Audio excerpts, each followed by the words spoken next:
টি-20 অধিনায়ক Liton Kumar Das, cutter master Mustafizur Rahman, বিদেশি খাজা নাফে, নিলামের টেবিলে সবচেয়ে শক্তিশালী স্কোয়াড গড়েছে রংপুর রাইডার্স। নাম, পারফরম্যান্স কিংবা সামর্থ্য সব দিক থেকেই খেল দেখিয়েছে বসুন্ধরা গ্রুপের ফ্র্যাঞ্চাইজিটি। ব্যাটিং, বোলিং সব দিক থেকে তারা এখন এগিয়ে। নিলাম শেষে 2026 বিপিএল এর জন্য রংপুরের গড়া স্কোয়াডের খুঁটিনাটি এক করে জানব রিপোর্টে। প্রতিবার যেমনটা হয় এবারও ঠিক তেমনই, কোনো কিছুই ব্যতিক্রম করেনি রংপুর রাইডার্স। হতাশ করেনি তাদের ভক্তদের। নাম, গুণ কিংবা পারফরম্যান্স সব দিক থেকে সেরা সেরা প্লেয়ারগুলোই বাছাই করেছে বসুন্ধরা গ্রুপের ফ্র্যাঞ্চাইজিটি। বিশেষ করে দেশের ক্রিকেটের দুই সেরা তারকা এবার আসরে খেলবেন তাদের হয়ে। তারা হলেন মুস্তাফিজুর রহমান এবং লিটন কুমার দাস। ডিরেক্ট সাইনিং এ আগেই কাটার মাস্টারকে দলে অন্তর্ভুক্ত করে রেখেছিল রংপুর। বেশ চওড়া দামে তার সঙ্গে চুক্তি করে তারা। বিদেশি হিসেবে আজ দুপুরে সামনে আনেন পাকিস্তানের দুই তারকা ক্রিকেটারের নাম। তারা হলেন সুফিয়ান মুকিম এবং গত সিজনে চিটাগাং কিংসের হয়ে অসাধারণ পারফরমেন্স করা খাজা নাফে। এবার তাদের সঙ্গে অকশন থেকেও বেশ কিছু নামি দামি ক্রিকেটার যুক্ত করলো ফ্র্যাঞ্চাইজিটি।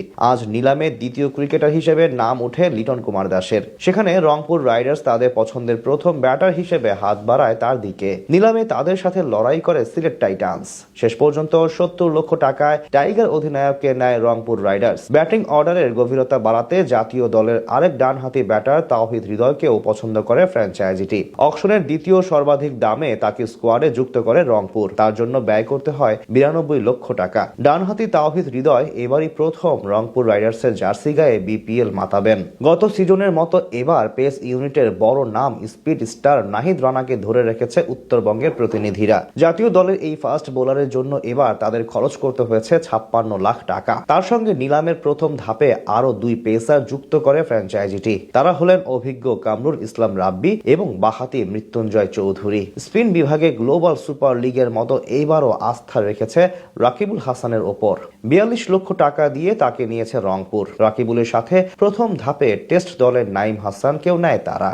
বিরোধী থেকে ফিরে বড় চমক দেয় রংপুর রাইডার্স। নতুন করে যখন আবারও বি ক্যাটাগরি থেকে মাহমুদুল্লাহ রিয়াদের নাম ওঠে, তখন তাকে 35 লক্ষ টাকার বিনিময়ে স্কোয়াডে নেয় ফ্র্যাঞ্চাইজিটি। সব ঠিক থাকলে এবারই প্রথম উত্তরবঙ্গের প্রতিনিধিত্ব করবেন রিয়াদ। এদিকে ব্যাটিং অর্ডার আরো বেশি মজবুত করতে এই দলের তরুণ ওপেনার ইফতেখার হোসেন ইফতিকে স্কোয়াডে নেয় তারা। সাথে মেহেদী হাসান সোহাগকেও যুক্ত করে রংপুর। বিদেশি হিসেবে তারা যুক্ত করেন ইংল্যান্ডের বাহাতি ব্যাটার আমিলো গে এবং পাকিস্তানি ক্রিকেটার মোহাম্মদ আখলাককে। সব মিলিয়ে বলা চলে নিলাম থেকে বেশ শক্তিশালী দলই গড়েছে রংপুর রাইডার্স। ব্যাটিং, বোলিং তিন বিভাগেই নজর দিয়েছে তারা। এর বাইরে এখনো বিদেশি ক্রিকেটার যুক্ত করতে পারবে সবগুলো দল। সেদিক থেকে আশা করা যায় বড় বড় নাম নতুন করে অ্যাড করবে রংপুর রাইডার্স।